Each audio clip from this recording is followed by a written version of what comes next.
Welcome back in. It's the Lions 24/7 podcast. I am Tyler Donohue. He is Sean Fitz. Appreciate you listening to us as always. Hopefully you have found our YouTube page by now. That channel is at Lions 24/7. Ready or not, folks, it is Ohio State week for Penn State, a game that looks much different than when we looked at it at the start of October. As we close into Halloween weekend and the Big Ten title picture takes shape, suddenly Penn State really left out of that conversation, dropping 13 spots to number 20 in the AP Top 25 poll following that 20-18 9 overtime loss to Illinois that we spent a lot of time, Sean, on Saturday breaking down. We're going to try our best not to rehash a lot of things. We're going to have to talk about a lot of the same things, though. It's just the way it is coming off of a loss like that. And as I said, it's Ohio State week, and I don't know if this team will be ready, but they've got to go to Columbus, and they've got to play football on Saturday against a Buckeyes squad that is now number 5 nationally and very much rolling right now. We spent a lot of time breaking it down. We're going to spend the rest of our lives trying to forget it because that's how bad it was. And this is one that's going to stick with a lot of people for a long time. Fans are going to remember. They're going to put it in the 6-4 category because, you can remember some stinkers that Penn State has played over the past couple of years. I think the Army game a couple of years ago, and just a couple of just like menial games in the early in the schedule, but they managed to pull through and win. This one is just going to stick because it was every bit as bad, and maybe some of that goes away if you win in overtime, but it's just not. It's going to be one that just hangs around for a long time, and you've got a lot of different levels that are playing up to that, and it's really disappointing. And again, do recommend you check out the post-game podcast. Maybe not as in-depth analytical, but I think some people, and they tweeted us, and we appreciate your feedback that appreciated the candor after the game and kind of wondering what's left for Penn State now. So check that out. Check out the post-game podcast. We'll have a couple more episodes for you this week, but it's Ohio State week. And you mentioned it looked a lot different at the start of October. It looked a lot different a week ago today, or even 5 days ago. So yes. It's going to probably be a long week for Penn State in terms of preparation for the Buckeyes. It's going to be a long week for James Franklin, for this team. As I said, this is about as much as adversity, and that's saying a lot. They were 0-5 last year. Let's not forget what we witnessed last season and how that took shape and just was an absolute calamity in a lot of ways. But right now, this team where they are, coming off the loss to Illinois and now looking ahead at the schedule, 3 of their next 5 opponents, Sean, are inside the top 10 AP poll rankings as things stand right now. So you think, okay, if things don't stop trending the way they have, what is the final record for this Penn State team, and what does that mean for James Franklin? Now, without getting too far down that road, we have a big picture question about the trajectory of this program coming later. But, Sean, just coming off of the Illinois game, we get on these post-game podcasts, and it's a little bit more reactionary because we're just fresh off of seeing it, and we have a lot of questions, and we haven't had any media availability. There has been nothing from James Franklin, nothing from players, nothing on the record since Saturday. But there's been some time to dig a little bit deeper into the numbers, and they are just uglier and uglier the more you kind of go layer by layer through what happened during those 4 hours in Beaver Stadium. Yeah, I mean, there's the ones that are going to jump out to you that are obvious, like the 350-plus rushing yards by Illinois, the numbers for Sean Clifford. Those are the ones you're going to lean on. But when you take a deeper look at it, it's not any prettier whatsoever. It's not like you can find the silver lining in this game. Penn State was a better team. Illinois came out and put it to them. And that's really the disappointing part of it. You look at, you got 3 takeaways, 3 points off of those 3 takeaways. 10-point holding Illinois to 10 points should be more than enough. You could have argued that if you told anybody before the game 10 points, yeah, Penn State's going to win whatever to 10 and be fine with it. It's tough. I mean, you look back at the tape, and it's painfully obvious that if Sean Clifford can't run, this offense can't function because you're asking Sean Clifford to stand back there and be an accurate quarterback, and that's just not what he is. And he makes a lot of those plays moving around in the pocket, getting on the move, picking up 9 yards on a 3rd and 6 or something of that nature. And you take that out of the offense and you've got nothing. And that's really disappointing. And I think the disappointing part is you knew that coming in. You schemed around it. You ran 6 out of your first 7 plays were on the ground. And couldn't really do anything about it. And when you asked him to throw, you opened him up a little bit and think good things happen. And so you knew that was coming in. You thought you could trust your ground game a little. We talked about that after the game. That just completely evaporated, and you have no trust in that whatsoever. And going on the road to a situation like Ohio State, who does have a dominant running game, you're kind of scared of how that's going to take shape. So, it's been tough to handle. You take this game and you say Penn State's at a crossroads, but I'm going to bring some Jersey into it for you. It's more like a roundabout. I mean, there's several different ways that this could go. There's several different layers at play here. You talk about James Franklin being rumored for jobs at LSU and USC. After that game, that a lot of that leverage goes out the window. I mean, you look at if you just take it frame by frame here. Okay, you're LSU and you're USC. Now you have to justify, if you're going to put James Franklin high on your list, you have to justify that coming off that game. If you're James Franklin, you're trying to negotiate with Penn State and trying to figure out what is the best for yourself if you're staying at Penn State. And all of a sudden you lose a lot of leverage. You lose a lot of faith in the letterman, faith in donors and things like that, just off of one game. And that's kind of where you see yourself right now. So it's a big old pile of mud right there, and it's probably worse than mud, but you're just kind of stuck in one spot. And for Franklin, for the program, who obviously these players are hearing his name tossed out and about, that's a tough one to go through. And now you got to rebound and play the number 5 team in the country, who is probably going to be a playoff team if they continue to do what they're doing.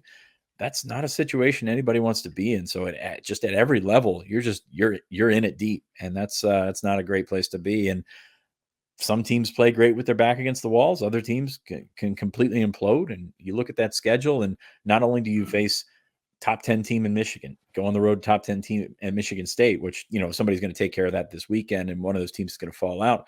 But you also go on the road to Maryland, which every year should be a win. But as you saw last year, not necessarily the case. So really just a bunch of spokes on this wheel right now. And I'm not certain that all of those are pointing in the right direction. You make a tremendous point there. And it's one that Josh Pate, I'm sure would hammer this home for us as well. USC and LSU, they need to hire a guy that is the Pied Piper coming into this situation. One, they're going to be spending a ton of money. Whoever they bring in, it's going to be a huge paycheck signed.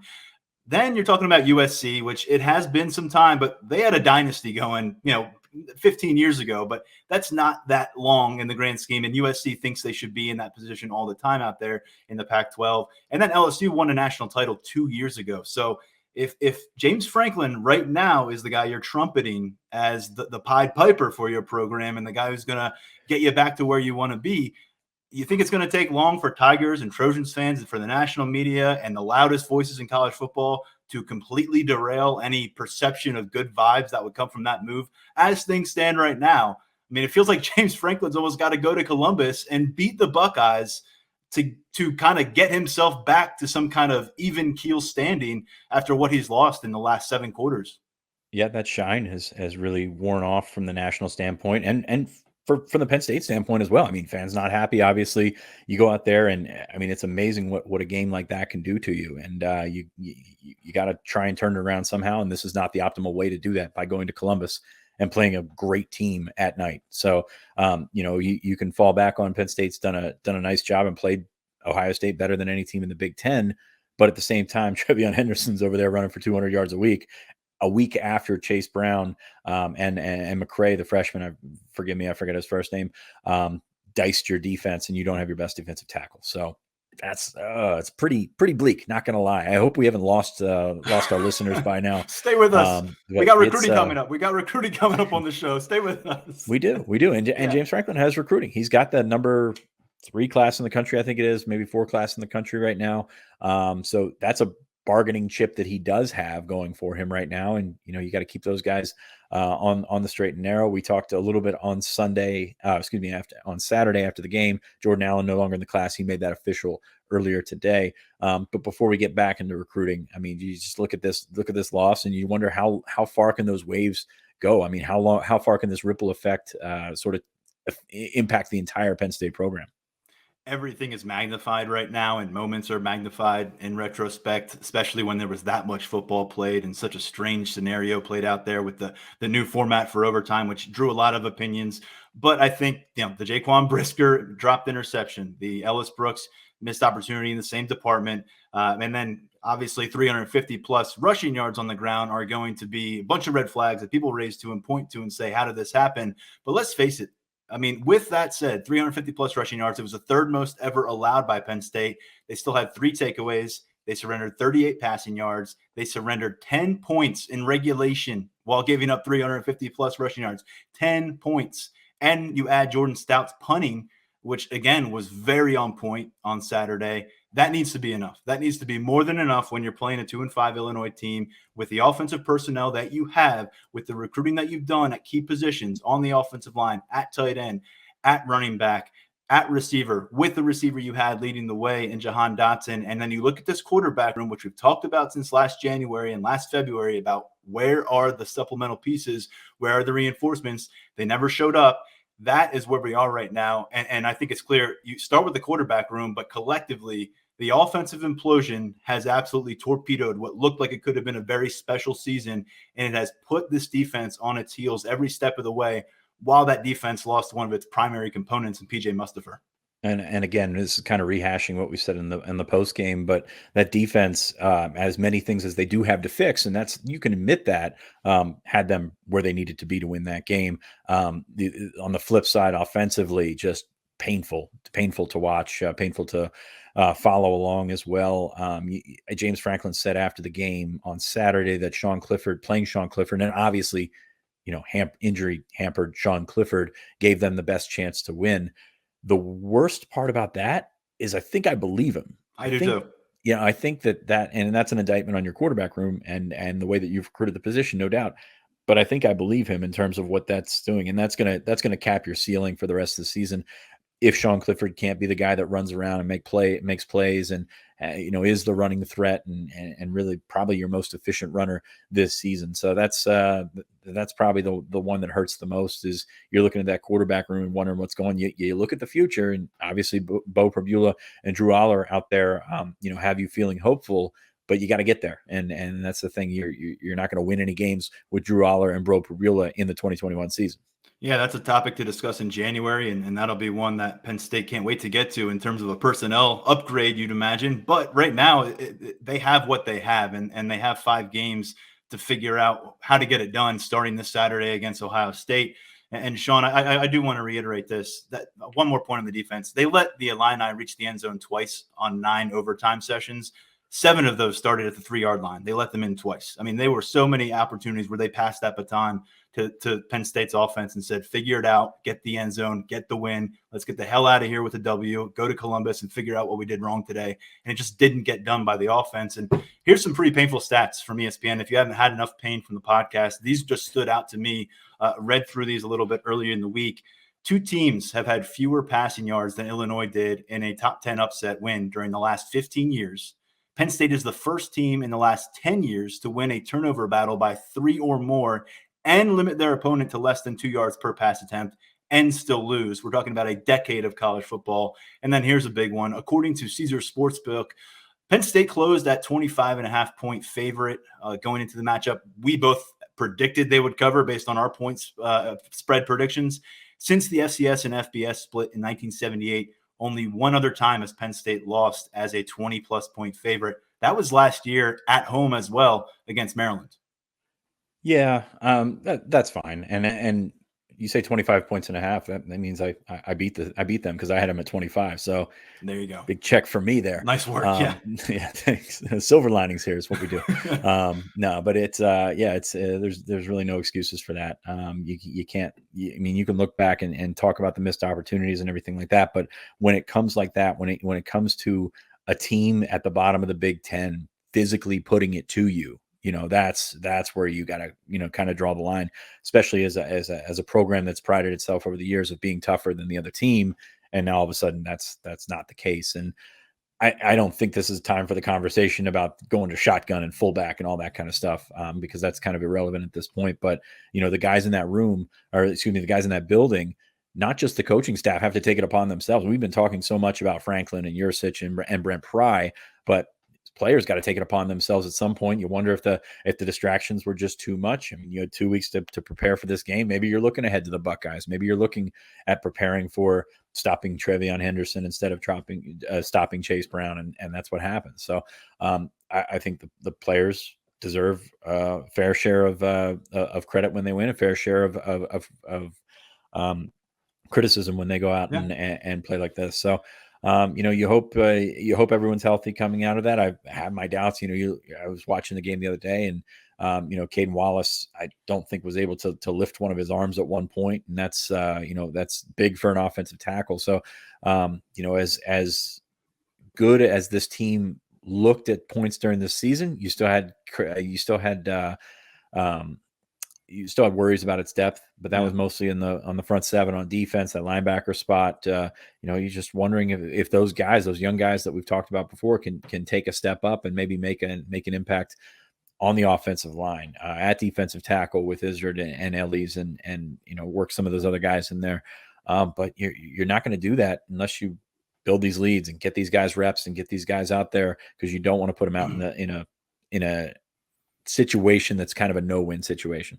Well, rep building season, I think, is just about done for this squad right now in 2021. If you're looking for opportunities in games to get reps, I think you're going to have to get guys involved when the game still matters. Because to this point, I look at ahead of the schedule. Maybe my alma mater fits the bill as a team they could pile up some points on, but I'm not really giving them the benefit of the doubt in any of these matchups right now. So what they've got. Thank you, by the way, for saying that much better than I do. The rep building season being over is what I was trying to get at. Yeah. And you swooped in and you nailed that one. So I appreciate that. And I do want to go back to something you said, because you talk about motivated players spending 2 weeks hearing about what happened at Iowa, probably feeling very disrespected, feeling like you missed a great opportunity, and feeling like you didn't have a full shot at that because Sean Clifford was sidelined.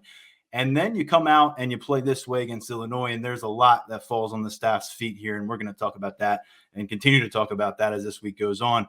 But yeah, from a motivation standpoint, this is an Illinois team. We spent a big chunk last week of breaking down the Illini. They got called out by their head coach. He's saying, people that bringing in the last few years aren't going to be good enough to play as a 2-deep member moving forward. All this kind of stuff. They were shut out at Wisconsin, 24-0.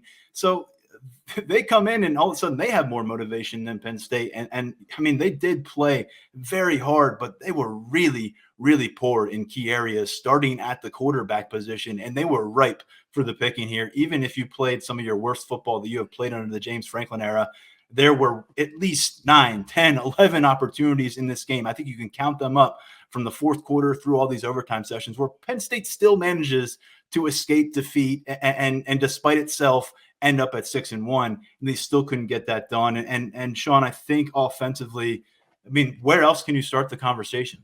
Some other numbers I put together. I didn't have help from ESPN on this one, but I went through some box scores the last couple of weeks. Sean Clifford, since he exited the game against Iowa, here's what Penn State's offense has done over those last almost 7 entire quarters. I did not include overtime in these because that's not real football. So 3 scoring drives in regulation, 1 field goal that required 0 yards gained offensively. That was this past game where you got a defensive turnover, got a field goal after the offense did nothing with that turnover. Clifford last week on that touchdown drive, which is the only touchdown drive they have since he was hurt against Iowa, he was 3 for 3 for 87 yards through the air with a touchdown.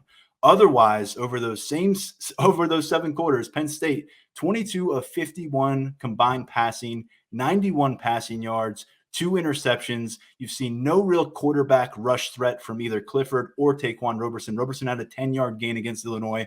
Clifford was a complete non-factor with his feet and turned away from several opportunities to make something happen as a runner against Illinois. Penn State went 60-plus minutes of football between these 2 games without converting a single third down. The longest play that didn't involve Sean Clifford throwing the ball in these 2 games in those 7 quarters, an 18-yard run this past Saturday by John Lovett. Beyond that, the next longest that didn't involve Sean Clifford throwing the ball, 12-yard run for Kevon Lee and a 12-yard reception for Cam Sullivan-Brown from Taquan Roberson. I didn't mention the name Jahan Dotson in there. That is a huge issue. Again, we're talking about just a complete collapse here, Sean. It's just really hard to wrap my head around, even as I'm reading the stats that I wrote myself. still trying to figure out how it got to this low point in such a hurry. I don't know, man. That was pretty brutal right there. I'm sorry, but those are the numbers. Yeah. Yeah, the numbers tell a lot there, and numbers can be misleading sometimes. I think these are right on the money. So, Yeah. one quick comment. You did say that Roberson had a 10-yard game against Illinois. It was Iowa, obviously. Iowa, yeah. But it was that doesn't make it. That doesn't change anything. But no, it's the same thing. Yeah, I go back to what I said earlier in the episode. You don't have that running threat from Sean Clifford, you don't have much because he's sitting back there and trying to pick you apart, and that's not the quarterback that he is. Then again, you don't have anything at all from the rest of your quarterback room. That's a scary situation. I mean, we're just a few days removed from talking about getting those two young guys reps, because you should be able to go out and put it to Illinois and do some things that you haven't been able to do in a couple of weeks, and that's perhaps oversight by us, but I'll be honest with you, Jeremy Werner was right on board with us. I mean, he thought this was going to be a fairly comfortable win for Penn State as well. So he nailed it he nailed it on the Illini quarterbacks. He nailed it. Yeah. Well, I mean, no offense to Jeremy, it didn't take much to pull up that scouting report, but the run game was solid. Defense was solid. I think Penn State was surprised about how physical they were, and as you saw, it was a sleepy Sunday, or a sleepy Saturday in State College, a rainy Saturday, and it played like they were hungover from the bye, and that's kind of how it worked. Illinois went big with offensive personnel. Penn State did not have the response. They were without PJ Mustafer, which is a huge gut punch. And that's exactly what you saw Illinois delivering, was gut punch after gut punch. It felt like 7-8 yards on every attempt, whether it was one running back or the other. Now, you mentioned this on the postgame podcast. Illinois, for whatever reason, flipped their script, started to really rely on quarterback play in overtime, which played into Penn State's hand, I thought, and the late fourth quarter as well. But, I mean, Sean, you're going up. You mentioned TreVeyon Henderson, what he's doing already. People are questioning whether he's the best running back in college football, 6-7 games into his freshman year at Ohio State. We just saw Illinois do that. They do not have blue-chip talent up front. In fact, Brett Bielema was trying to distance himself from this offensive line 5-6 days ago. So that is a terrible equation that sets up in Columbus. Yeah, and Ohio State, the last couple of times Penn State has played them, has come out aggressive and gone right after them. And I think that's something that, maybe Illinois has picked up from from those Penn State films against Ohio State. You go right at them, especially without a guy like PJ Mustafer, you're going to have issues. And again, big week for the linebackers. They were not good against Illinois, not sealing back and filling those backside gaps, and tackling was all over the place. Very, very poor.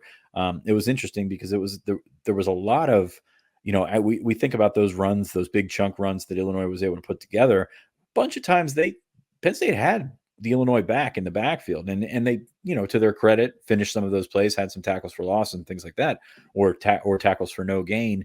But really, it's just it was tough to watch. Taking it off the left side, all of a sudden slipping past an arm tackle or two, and he's down the field for 17 yards. It just happened way too often, and for an offensive line that was not very good for the rest of the season. You look at what they did against Wisconsin. Wisconsin's got as we said in the start of the year, the front seven is not the problem there. And the front seven from Wisconsin put it to Illinois, and Illinois turned the tables and put it to Penn State's front seven. Can I talk about the Penn State quarterback situation real quick? No, we're good.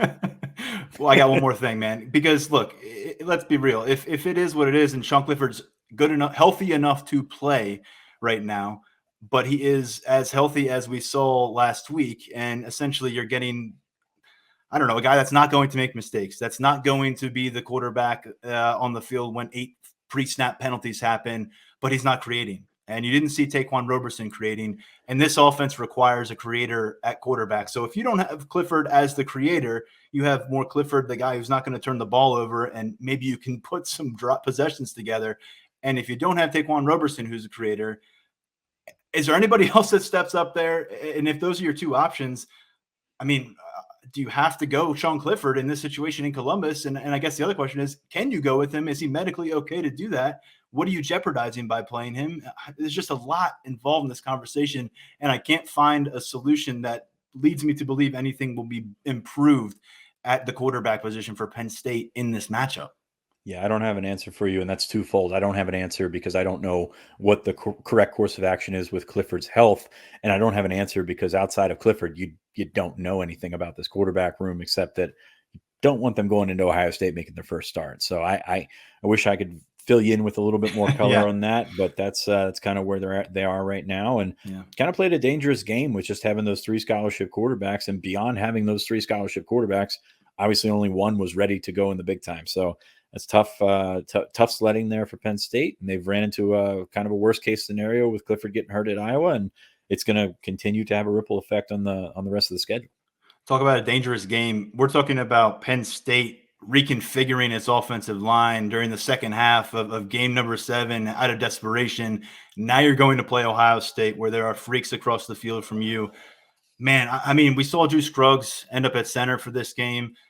We've seen Eric Wilson come off the field at times. We've seen Bryce Effner involved at times. We saw Miranda at right guard. We know that Caden Wallace was a heck of a guard prospect, the guy who practiced at guard for Penn State some early in his career, but he's played all tackle since he got to campus at that right tackle position.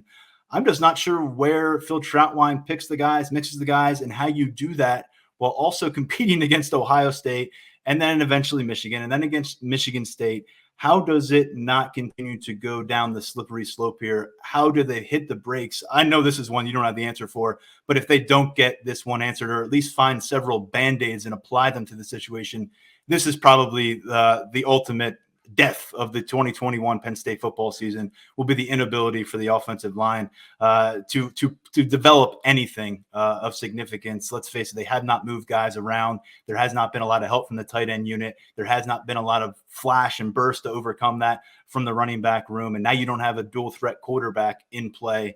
It just spells doom, and I don't know how to avoid it. I don't either, man. Miranda has been, he was this second team All Big Ten by the coaches last year. He was. I mean, that's not this year. I don't know what the problems have been. I don't know. This is a guy that we've said, his ceiling not as high as his floor. That doesn't make any sense. You know what I mean when I say that, where, eventually things are going to catch up to him physically. And I think that's what we're seeing right now.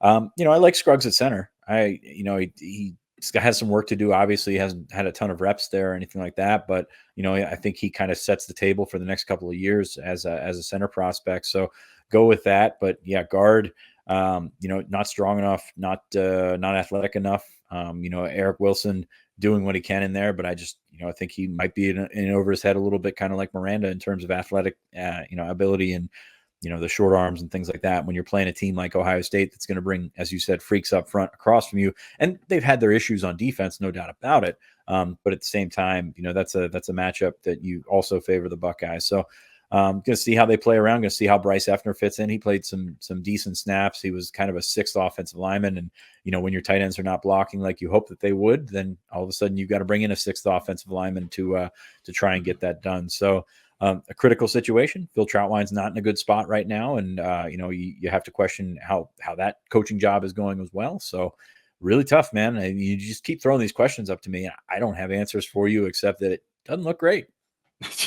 Okay, tight end room. Let's go. Speaking of a coach that probably starting to feel some pressure, certainly to get things moving in the right direction. We talked about the inability for this positional unit to consistently bring it as blockers, and there have been some crucial whiffs along the way. I also checked the stat sheet as receivers, because that's one spot you thought you could hang your hat on with this group would be production in the passing game. Look, it's been a total plummet for this passing production in the last 2 games, Sean. But you've got to go all the way back. Yeah, you've got to go all the way back to September 18th, that whiteout game against Auburn. The only time any Penn State tight end has caught more than 2 passes in a game this season. Brenton Strange caught 4 passes for 71 yards and a touchdown against Auburn. Since then, 1 catch, 1 catch, 1 catch. He had 2 catches for 24 yards against Illinois. He had a crucial drop against Iowa, a couple actually, when they were trying to muster any kind of momentum to stay on the field with Taquan Roberson. We know Theo Johnson had a vital drop against Illinois. He has had some big plays where 20-plus yard gains, and I believe the first 3 games, and he added another against Indiana. But you look at the last couple of weeks, 1 catch, 1 yard for Theo Johnson and a big drop. And then Tyler Warren, no receptions going back to the Auburn game. That he's been in that wildcat formation. We've seen him score a couple touchdowns earlier in the year, converted a big 4th down.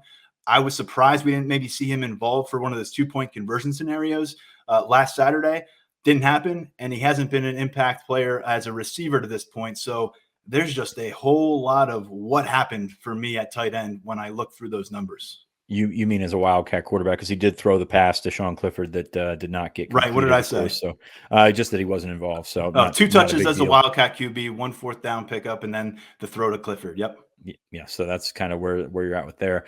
I mean, you think about it, just a game of inches, a catch by Brenton Strange, and that's one where you probably can't play the what if game, but that drop by Brenton Strange on 3rd down against Iowa, maybe that's the one that gets you where you need to be and runs more of that clock off and get your defense off the hook at least. And then that Theo Johnson one against Illinois, that's a touchdown. I mean, that's one where he's more bigger, stronger, and faster than the guys that are chasing him. He's probably going to get to the end zone, and all of a sudden you're looking at different outcomes in both of those games. So when you look at what Penn State has had at the tight end position over the last couple of years, Pat would make those catches. Pat would, he was so reliable, and these guys, as talented as they are, as athletic as they are, have not proven to be the reliable targets that the guy that preceded them has been. So you ask them to take a step this year, and there's a strong argument that has not happened.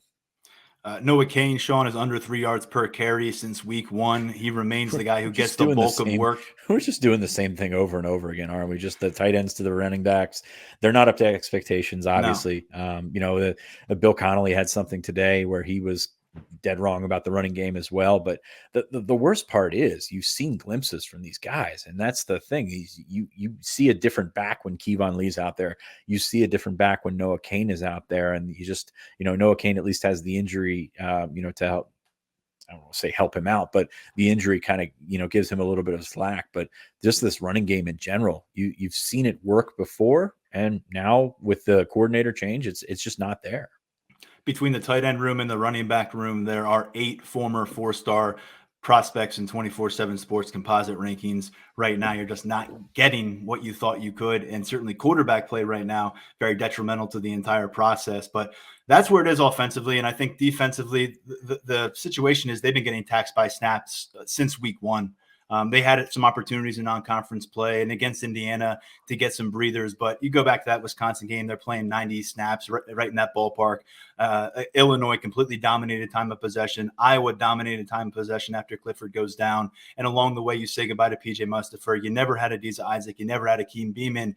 So you combine a group that's getting thinner up front with a group that's getting taxed by snaps and a schedule that's only going to get more difficult in the trenches. That's where it is on defense. I still really love the way the defensive backfield is playing. They have missed some key opportunities to come away with interceptions. That is really glaring. There's no doubt about it. But I think overall, you love the way they're handling themselves at the back end of this defense. But it won't really matter. I mean, if Ohio State is able to set the tone on the ground, and we've seen them do that a couple of years ago with J.K. Dobbins up in Columbus, if Penn State can't respond there, it won't really matter what those defensive backs can do and how good they are back there. Well, your defensive problems are offensive problems, aren't they? I mean, you can't get off the field. You can't prolong a couple of drives, and all of a sudden your defense is playing, 90 snaps against Wisconsin, and that's going to wear on you throughout the season. Did it against Iowa, and, you just can't – if you can't prolong drives, you're leaving guys out and kind of hanging guys out to dry. I mean, we watched the other night Derek Tangelo, calling for somebody to come in, and with the depth that they have, or the lack of depth that they have on the defensive line in that front seven, you just don't have anybody to take over for them. So that's an issue in itself. But at the same time, your defense is playing far too many snaps. I mean, it's really kind of starting to catch up with those frontline guys. I mean, just imagine where Penn State would be without Tangelo and without Ebiketie right now, because it's just it's terrifying to think about. Now, some of those guys, to their credit, have stepped up and played well. I think Ellis has played fairly well. I expected to see a little bit more of him than Keziah Izzard. You're wondering if Ellis is still banged up from that Iowa game, but Luquetta's played well. Tarburton's been solid enough. Ebiketie kind of got exposed in the run game a little bit. They went kind of right after him on Saturday. Illinois did. But yeah, you're running out of bodies there, running out of guys that can function and give you the best that your defensive line needs. When you've got a gap between 1 through 3 and then 4 to 6, you see that show up when a guy like Smith Vilbert goes in there, and you're kind of playing in a curve right then. So and then you move back defensively to the linebackers, and that there's only so many plays that those guys are going to have to make, are going to be able to make. And, you saw it. You could say the same thing about the secondary, not so much against Illinois, but against Iowa. Those reps keep coming and coming and coming. Something's got to give at some point. Somebody's going to slip or something like that. So really a tough spot to be in, but yeah, you can talk all you want about how the defense gave up 350 plus rushing yards, but that's a product of the environment that they've been put in the last 2 weeks. And 10 points, as we said, should be enough to win it. And that's just going to be what they have to deal with probably the rest of the season. I tossed this line out during the post-game podcast. I'll do it again here to reiterate the point you just made. 18 Penn State possessions starting in the second, third, or fourth quarter the last 2 weeks. 11 of them lasted fewer than 5 plays. That is a very short amount of time repeatedly for your defense to come to the sideline, regroup, get their legs underneath them, get some oxygen in those lungs. I mean, that's asking a lot. And as we said, guys are going down, and that gets harder and harder to accomplish. Sean, Ohio State's staring them in the face. We're going to talk about the Buckeyes more later this week. We'll bring on an analyst who covers the Ohio State on a daily basis to get a better understanding of what this challenge looks like. Clearly, it's been a major challenge. You said it. Buckeyes have been probably played tougher on a consistent basis against Penn State than any other Big Ten opponent of late, but it's a 6-1 record for Ohio State against James Franklin at the end of the day, and that has been a huge issue for Penn State. Certainly more issues piling on here right now ahead of the matchup. Recruiting, you mentioned Jordan Allen officially out. You said that was coming on Saturday as he was at Ole Miss during the weekend. We know how Penn State staff views those kind of visits post-commitment. We talked about bringing a tight end on board in 2023. I'm just going to throw it to you here. What do you got for recruiting? Important distinction, and I know that not everybody works like this, and because Jordan Allen put it out this morning on Monday morning. This is one that was in motion well before the game. This wasn't a situation where you looked at the game and see the fallout and say this guy was bailing after that. So don't take that. Right. Don't take that bait and go with it. Penn State's going to have to do some selling in terms of the guys that they do have on board, who all seem pretty solid in themselves. But guys further away, Jordan Allen was a guy that we earmarked late last week. I think it was Friday morning. We found out that there was an Ole Miss official visit scheduled. Penn State staff found out by reading Steve Wilfong's column on 24/7 Sports that's going to happen. That's not how you go about that.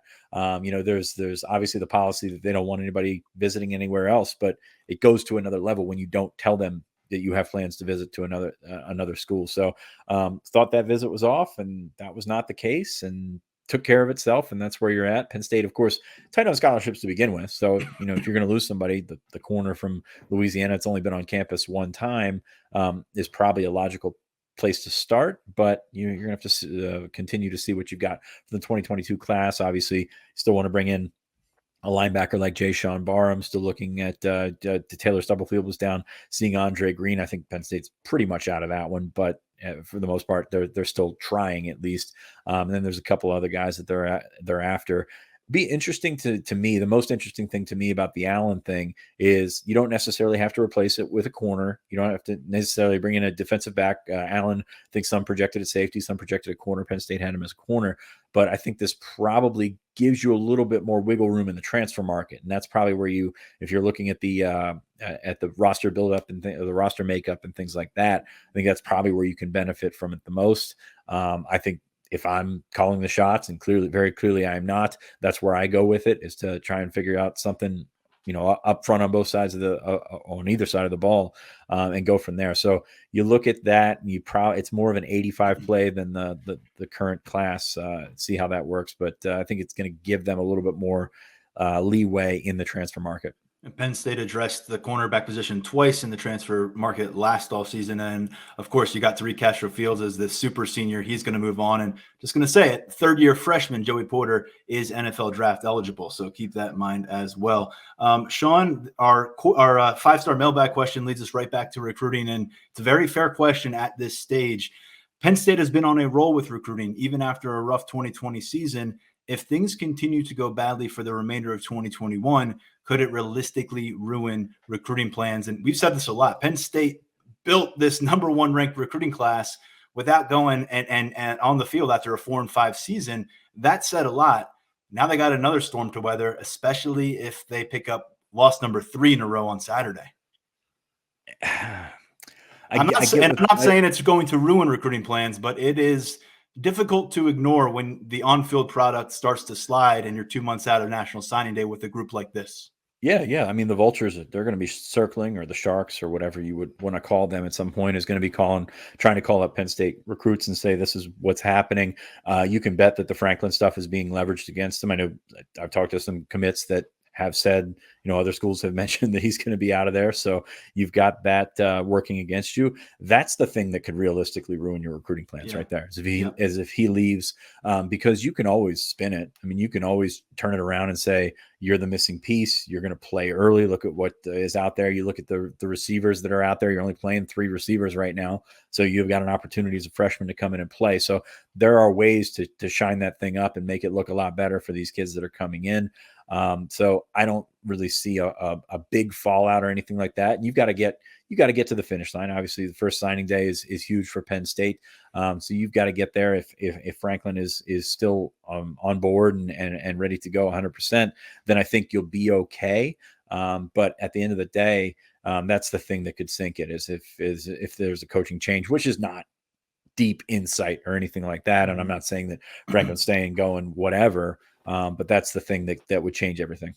And when you've got the nation's #1 quarterback on the board, Mike Yurcich's presence on the staff, obviously pretty vital getting through National Signing Day as well. He's clearly attached at the hip with James Franklin, was a priority target. I will say the one thing from a staff standpoint, if losses rack up here down the stretch, you're going to have some conversations, some difficult ones if you're James Franklin, about who's staying, who's going, and why. And when staff changes happen, they normally coincide with that early signing period. Sometimes, quite sadly, they happen a few days after the signing period, after the kid has already put pen to paper.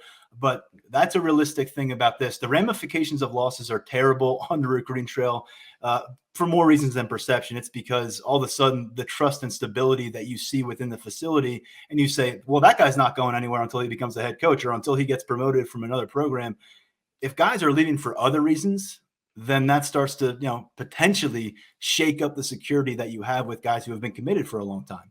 And I will reiterate something you said in the open here, or the open to this question, is that they built this class coming off of a 4 and 5 year that was really ugly. And so I think that helps you in terms of, these guys have seen poor results. They've seen you kind of turn it around and gotten that optimism going. So, and on top of that, this class is kind of built from the inside out. A lot of Pennsylvania kids in this class. So that certainly helps with that. So I think Penn State's got a lot going for it in terms of keeping that 2022 class together. But yeah, the uncertainty with Franklin is something that will be the elephant in the room until, something more clear happens on that front. All right, well, we've got a few more days to get into this matchup that's ahead of us on Saturday, one that, as we said, looks tremendously different than it did just a few weeks ago or just a few days ago, with number 20 Penn State traveling to play number 5 Ohio State. We'll have you covered after that game as well with some post-game coverage. But heading into it, stay with us here. A couple more episodes coming your way on game week number 8 of this 2021 season. For Sean Fitz and producer Lance Glynn, I'm Tyler Donohue. Thanks, as always, for listening to the Lions 24/7 podcast.